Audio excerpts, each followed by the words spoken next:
Welcome to Behind the Boost. Now, I've got Juve Hernandez, not Hernandez, here. I'm excited to speak with Juve. Juve and I have been having a little bit of a discussion, and I made a joke. Or I didn't even make a joke. I was just explaining how my Spanish, I got to the point where I could say dos, tres, like más o menos. It was amazing. I got him to spit out some coffee. So you know it's a good day when we can start like that. Yeah, I spread my coffee all over because the same reaction when you say dos tres, which is the Mexican slang, which is just the kids in the barrios do that or say that, and I was just like amazed and it was an awesome thing to hear that, and I spit coffee all over my equipment right here. It was amazing. I loved it. I'm sorry. No, don't be sorry. It was awesome. I loved it. Juve and I were kind of reminiscing because I've got this weird experience of life experience of growing up not knowing Spanish, but looking like I speak perfect Spanish. And then living in Mexico and being part of the culture and learning Spanish very, very well. And my ex-wife was from Mexico. So my Spanish, I mean, I can sound pretty proper if I need to, right? Usted, those types of things. Yeah. But I can also say, ay más o menos, or se me cae el 20. Hay dos, tres. Yeah, right? And, that's awesome. That's cool Mexican slang. it's been a while, but I love it. I love it. Now, okay, cool. I'd love to learn more about you and where you come from. Where are you from? Yeah. Well, as we were talking a few minutes ago, I was explaining that I was born in Acapulco, Mexico. And until I was probably like 10 or 12 years old. And then I moved to Cabo San Lucas, Baja, from that age until I was 25. And then at age 25, I came here to the States. And then it's been 25 years already, 27 years actually. Dang. I came here in 1998. There's a couple things. You look freaking good, right? Thank Jealous you, sir. of that. You're killing that. 25 and moving to another country. I was 19 when I moved to another country. Did you know English before? I did. It's funny because the story that I'm going to tell you later on when it comes up started with me being able to speak English before I came here as a 25-year-old. But I spoke English since I was 18 years old. And this is a story about it, if I may. Yeah. When I was probably like 13, 14 years old, probably 15 years old, I was laying on my bed and I was like, what am I going to do? I don't like going to school. I don't like studying. I don't like this and blah, blah, blah. And I am not a person that learns fast, right? Yeah. And I was like, what am I going to do? And I was looking up to the ceiling and I was like, you know what? I'm going to learn English. And then I found a little booklet that said easy English in 15 days or less. And I was like, okay, I'm just going to give it a try. And I read that booklet, probably like 50 pages, 80 pages at most. But it gave me the foundation to learn English. From going to zero, from not being one of the worst in class, like getting notes under 5. In Mexico, it goes, your notes in school, they go from 1 to 10. And I was at 5, which is bad. Yeah. And I went from that to being one of the best students in English class ever. And my teacher was like, what did you do? And I was like, you know what? I read this book 10 times and this is where I am. And it's been ever since I've been speaking English. Dude, that's so good. We have the exact opposite because I remember going to Spanish class and I had this guy. First of all, I always chose the name Francisco because I wanted the nickname Paco because I thought that was hilarious because it's like Francisco turns into Paco. Yeah. That doesn't make sense. And I remember I had like Senor Cortez as the teacher, and I would always fail. It was not in the cards for me to speak Spanish ever. And then I start learning Spanish. Then I land in Mexico City, and everything, like nothing makes sense when you go to Mexico and you're speaking with native people because it's like the words that they're using don't make sense. I'll give you an example, right? Let's say something cool happens. You're like, oh, I went to school and I had this really cool sandwich. And then the mom says, oh, that's cool. I'm glad you had that experience. She would say, ay, qué padre, mi hijo. Qué bien que tuviste esa experiencia. So she said, how father, I'm glad you had that experience. So you're telling this kid how father, and you're like, I thought cool was like genial or like chévere. Which chévere, if you say there, they're going to be like, oh, this guy's weird. He's speaking in like old English. Yeah, that's South American, yes. Yeah. And you're just like, this does not make sense. So when you learn Spanish going to another country, it is an absolute beast. But I'm glad it that is you're able definitely a different world because you were close to Mexico City in Toluca, right? Yes, And there's a lot of influence from Chilangolandia, which is in Chilangolandia, DF, Mexico City. And the way people from El Barrio in Mexico City speak, sometimes it doesn't make sense. I have to actually think about it twice to actually know the meaning of it. And I'm talking about what we call albur. Are you familiar with that? Albures, claro. Albures. So yeah, it's just like amazing and funny and cool. And I really, really like that part of our culture in Mexico City. I mean, I'm not from Mexico City, obviously, but I feel like I am because many years ago, I met these two kids in school in La Paz, Baja, where I went to school, and I got kicked out. I was that kid. I got kicked out. And they were from Mexico City. Now, I was amazed by these guys for how much they knew, what they knew, the way they spoke, the way they conducted themselves, which was very different from me, coming from a very poor background. Hearing these two kids was like, oh my gosh, these guys are smart, you know? Yeah. So, and that's how I know about the Mexico City slang and albures and all that stuff. So, and every region in Mexico has its own way of speaking, of course, just like the South and the North and the East and the West here in the States. But it's awesome. I like it. And I love it. but in your situation, it seems that I don't know if you mentioned it this time now that we're recording, but it seems like you are having a hard time belonging here and there. I've always had that instance. Growing up, my parents didn't speak Spanish. I grew up in an area called Castle Rock, Colorado. There wasn't too much Latin influence, or really any influence other than steak and potatoes. My mother grew up there. My grandmother grew up there. We all graduated from Douglas County High School. And I always just wanted to be called an American. I always had that feeling of, my grandfather went to World War II. He fought for this country. Thanks for the service. Right? Really cool. He's absolute amazing person. He gave me and my mother and my brothers all work ethic that you can't believe. He was a ranch hand. He was a post office mailman. He was also a bus driver and an absolute just genuine badass.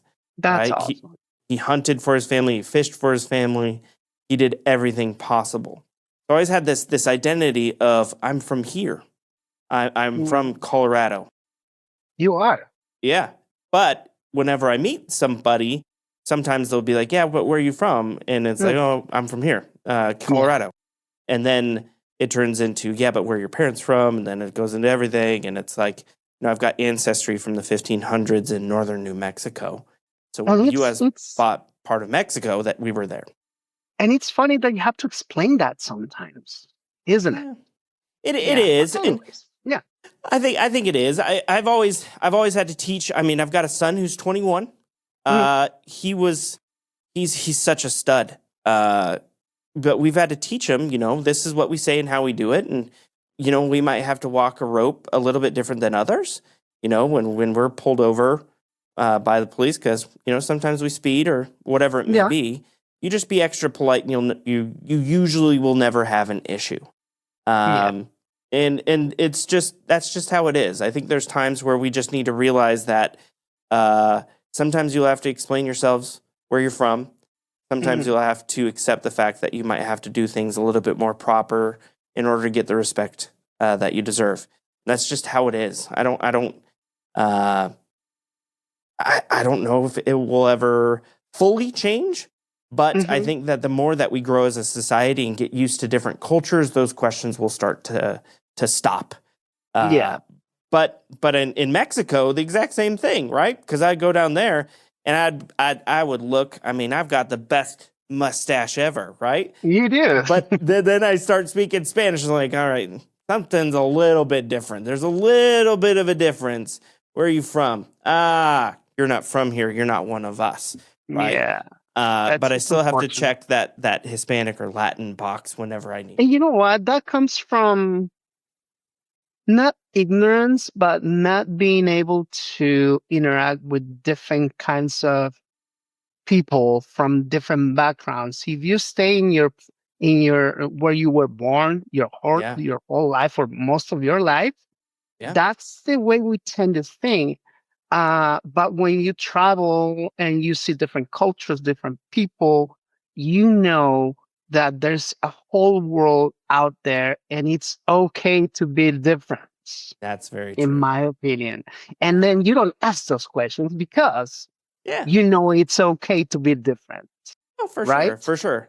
And Yeah. I think as soon as people are accepting and understanding about cultures and how things Mhm. work, and the more travel that you get, a lot of the simple questions go away, right? Yeah. I had to drop Correct. my parents off at the airport today, and I mean my parents are 74. The last time my mom was on a flight was when I was 16, so that was a while ago. So I'm like, all right, mom, we got to talk about security. Let's go through. My dad's like, do I need to take my cough drops out of my pockets? And Aw. I'm just like, yes, dad, you have to. But it's just one of those things where, the world has become so much easier to travel, and a lot of the ignorance is going away, thankfully, I Yes, believe. yes, I've noticed that. Yeah. And Yeah. maybe it has to see with the fact that I'm older, I've traveled, I've done things here and there. But yes, I think you're right. It's easier to travel nowadays than it was 50 years ago, 30 Yeah. years ago. I mean, I didn't get on an airplane until I was probably 18 or 19 years old. And I thought it was not an impossible thing, but I was like, when am I gonna do that growing up, right? Yeah. So Yeah. yeah. So I wanted to ask you um, about boostability, Yeah. Yeah. Yeah. changing the Talk. subject. Let's do it. Um, how can someone like me benefit with boostability? Great question. And I love the fact that this was sporadic as well. Um, Boostability enables you to not only just have an SEO product that helps your customers get found on Google or wherever people are searching in today's world. They're not just saying, or we're not just saying, go sell our product, right? We want to help you with selling the product. We want to help you with the account management as well. So Hmm. imagine this: you find a customer, right? Imagine you find somebody who does concrete and they're serving the Lehigh area. You can reach out and you can say, hey, Boostability, I want to speak with your sales team. And you guys help me create the best pitch so that I could help this contractor here in Lehigh. Then we go through and teach you about what to say, what not to say. And we'll also join the call with you. And we're going to say we're part of Juve's team selling the SEO product, which we love. So rather than just saying, okay, go sell our product, we're saying, hey, we'll help you sell it along the way. We'll guide you. Then once Juve gets enough accounts with us, we will actually reach out to your customer on your behalf with a branded phone number. So we'll do a local 801 number uh, and an email address. So we're literally your SEO team. We make it so where we'll answer all of the hard questions, both pre-sale and post-sale. It's a Got lot it. easier. Yeah, that's what I got when I met you at the event. we met at in Yeah. about a year ago, actually, About a year, which is at crazy, right? the POD events from Alex Shklinski. Did I say it Yep. right? Yeah, you did. He's a good Yeah. dude. Yeah, Yep. yeah, yeah. I really like that. And it was a pleasure meeting you and all, and your team over there. Cameron as well from your Yeah. team. I got Yeah. to sit with him. So yeah, It's that's awesome. it's a really, really good product. It's great to work for the company. I started in 2012. I've been able to see Boostability grow immensely, right? From 40 people all the way up to our max that we got before we gained a ton of efficiencies was like 500. Right now we're a little bit beneath 200. Mm-hmm. And we've, 17 countries. It's enabled me to be able to travel and learn and get rid of a lot of ignorance that I have had, and it's been beautiful. I do. So, uh-huh. Yeah, talk to me. Sorry. I heard yesterday in something that I heard before, actually, I just came to mind that a big company, and I'm just going to go ahead and say it. You can edit it out if you'd like to, but No. Salesforce announced that they're not going to be hiring any more software engineers. I don't know if you heard that. Hopefully it is true. I think it is true. But it all comes from the AI boom. Yeah. How are you guys using AI for SEO? In layman terms, right? Yeah. No. Because I'm Absolutely. not very Absolutely. technical myself. AI is what it is. It is a tool, and if you don't know how to use that tool, it is a wasted tool. It's similar to everything else. Just because you got a smartphone doesn't make you smart, right?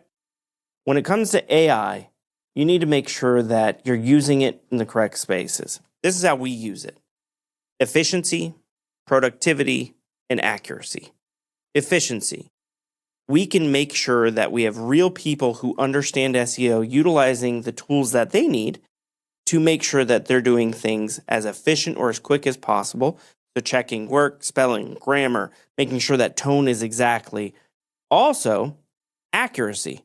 If we're making sure that we are getting a piece of content written, or if we are checking our work by auditing our phone calls and how we speak, we've got all of that opportunity to make sure that we're still providing real service with real experts and actual people that are Boostability trained. We are actually making it to where they're hitting all three of those: so accuracy, efficiency, and productivity. Productivity. That's awesome. Yeah, That's love good it. to know. And that's a great place to pause. Thanks for listening to part 1 of our conversation with Juve Hernandez. In part 2, Juve shares the turning point, how he went from starting over in a new country to building the business he runs today.